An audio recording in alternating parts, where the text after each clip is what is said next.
In my 20 years of working on cars, I have never, ever had an actual creeper. I've always laid on cardboard. But my wife's family got me this for my birthday. It's not only a creeper, it turns into a roll-in seat. Never had one of those either. Usually it's a 5-gallon bucket because this is the Mopar Garage and that's the way I do things. So, heck yeah, we're gonna put this thing together. And I also bought this probably very overpriced work light. Right? It's 2,000 lumens, whatever a lumen is. It's got a lot of them. And man, if we're not careful, we're gonna actually start doing stuff with the right tools here shortly. Don't know what would happen if that became the case.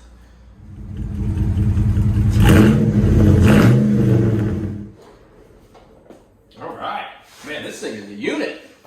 Check this out. She folds down somehow. Did you pull this? Creeper mode activated. I'm a creep, a weirdo. Big thanks to Senior and Lisa making the old creeper happen. Then I've got my 2,000 lumens hooked up. This thing makes it daylight in here. That is impressive. I thought it was going to be some overpriced piece of crap. It is from Walmart, but man, that thing is bright. All right, so anyway, we're on the Daytona today.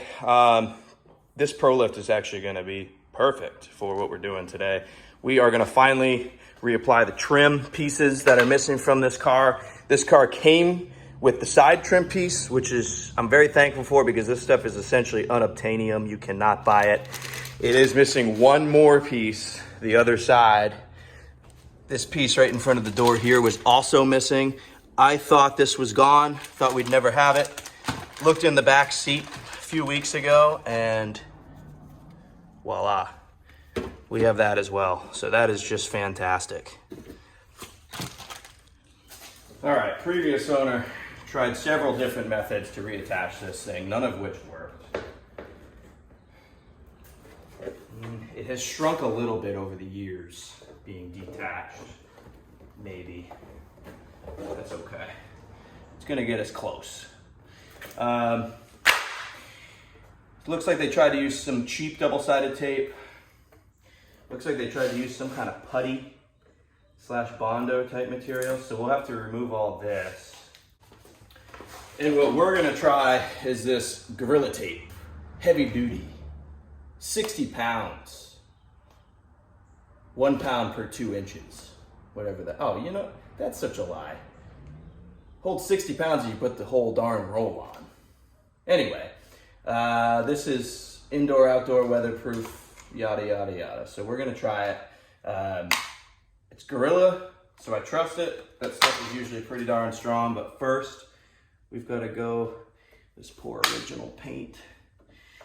We're gonna take off whatever we can of this double-sided tape, and then we're gonna take some carburetor cleaner. The paint's already ruined under this, so we're just gonna take some carburetor cleaner, clean it up, prep this surface so that we can apply said trim piece. All right, we've got all of our various things that they tried to mount removed. Took some carburetor cleaner and got there's still some residue, but got this most of the way cleaned. And then clean the trim piece, which I also had to clean these deals off of. But let's see if we can, I'm thinking we tape to the car first and then we throw the trim on. Somebody's out there right now saying that tape will never work. Well, I have not found, I've tried trim tape, I've tried trim glue. I really haven't found anything that works super long term. So, I don't know, what do you guys use? I'm using this, we'll see how it works. I don't know, I might be reattaching this 1,000 miles from now, but at least that means we made it 1,000 miles. That would be cool. Hey, listen, if I get to drive this car 1,000 miles, I will reattach trim tape whenever we hit 1,000 miles. I'm okay with that. I'm gonna do one above the body line, one below the body line. There we go. Come on, baby. There we go. That was satisfying. Oddly satisfying. Isn't that what people title their videos? Oddly satisfying. Gorilla tape rip.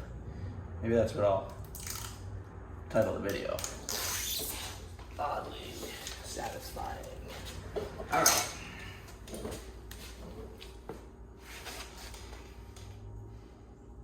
Let me go look at the other side. Kind of just eyeball how much gap we leave here. Judging by the other side, we're talking roughly about a 1/2 inch back. Something like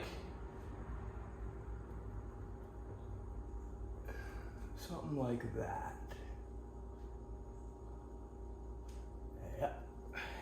Okay.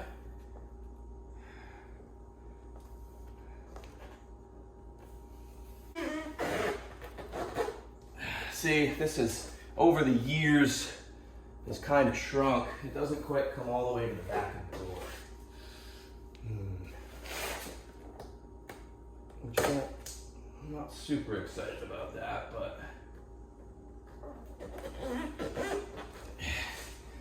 it is what it is. Man, that looks so much better to have that trim. Like I said, there's a gap in the back. It ain't perfect, but let's see, make sure the door opens all the way. Yep. Beautiful. Awesome. Test fitting. Test fitting. Beautiful. That is perfect. All right. Let's activate Gorilla Glue here.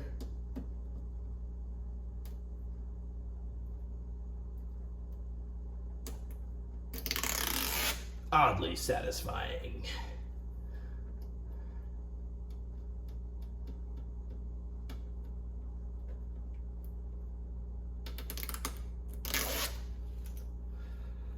Okay, we want this puppy to come right to the end.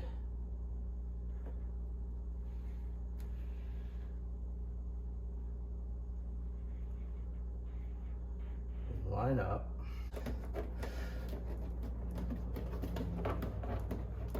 Just like that. Awesome. All right, cosmetically, we're in business.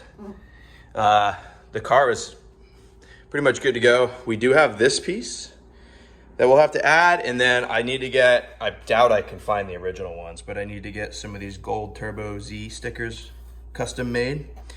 Still got the one on the passenger side, the one on the driver's side is pretty much gone. But I think some fresh ones would really go a long way. And then probably what I'm actually gonna do, I don't think I've ever said this to you guys, the paint on this car is original, and I put a lot of value in that. It's not perfect, but it's pretty good. Obviously you got the faded plastic here. We've got some clear coat gone here. That to me gives the car a little bit of a patina.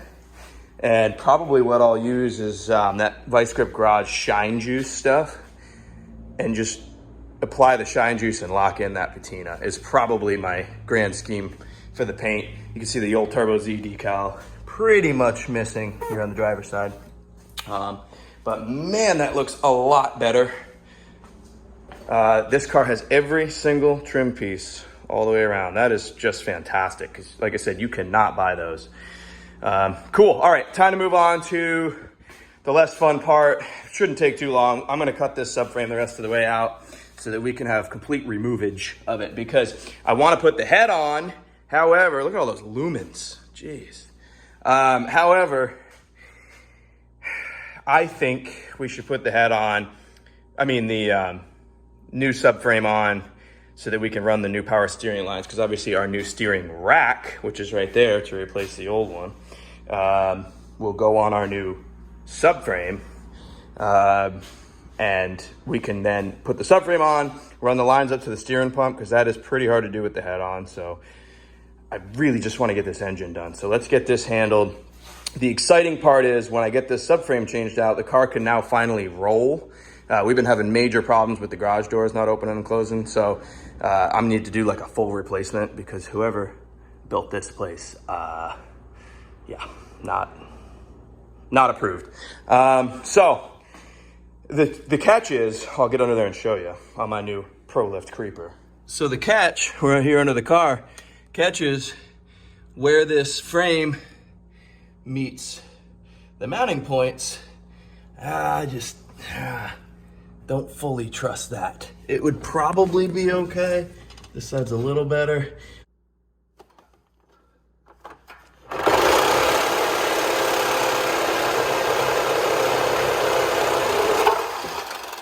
Success.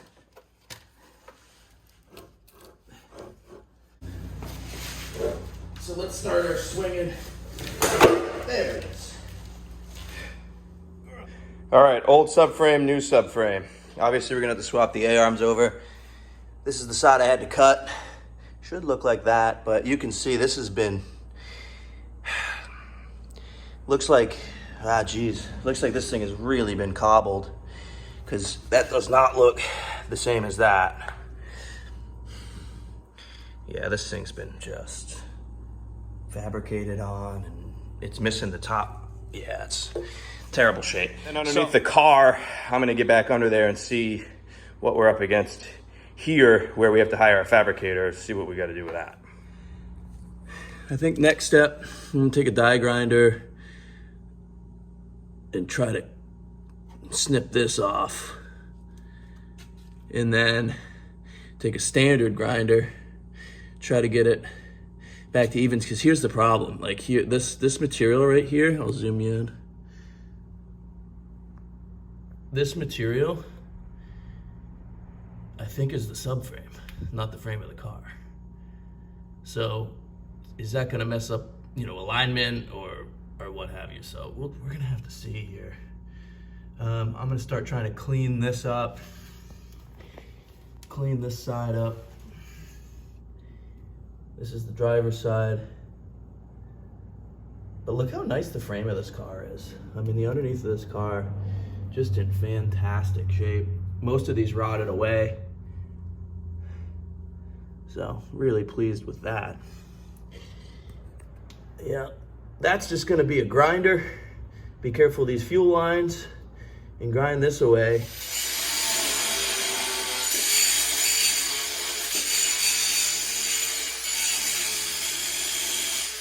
All right, I didn't film most of this. Sorry if you're really into watching grinding. But the driver's side, I feel pretty good about. Got her pretty flat, took a grinder to it, kind of ground that weld off. Flat-ish. I'm gonna just do a quick spray of paint on that real quick. It's still pretty well connected here. Connected here, the mount for the subframe.